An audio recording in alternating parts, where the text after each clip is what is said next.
อะรอดถึงละ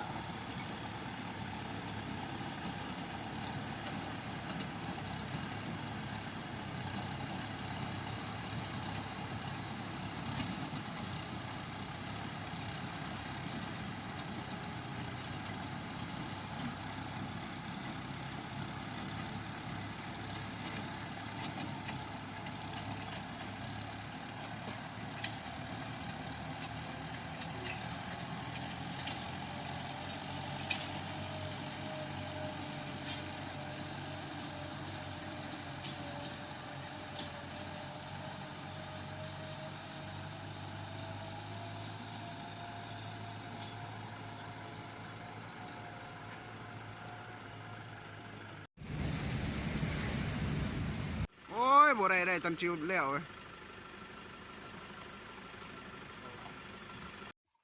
เนาะตอนนี้กำลังสิเอา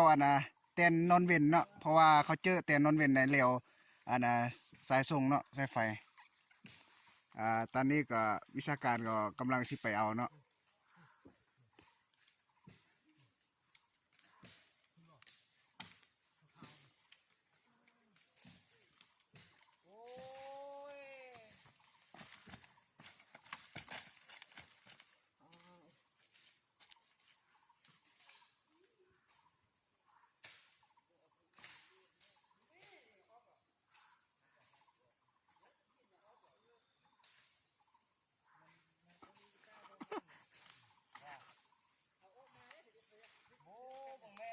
โอ้มันอยู่ในตัวอยู่นะ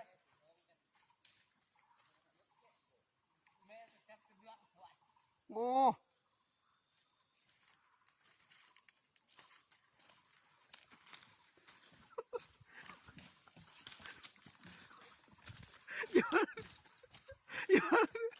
โอ้ยเต็มสิ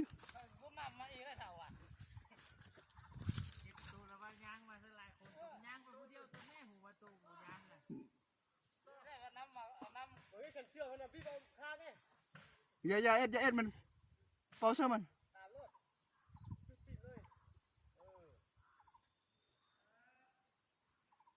นั่นคือตัวเอาไม้ไปซุกเที่ยวเลยเมื่อกี้โอ้แต่เอานั่นสิเจอจุดเข้าชนเลยแม่เวใหญ่น้ำเวเยอะได้นี่น้อยอ่ะ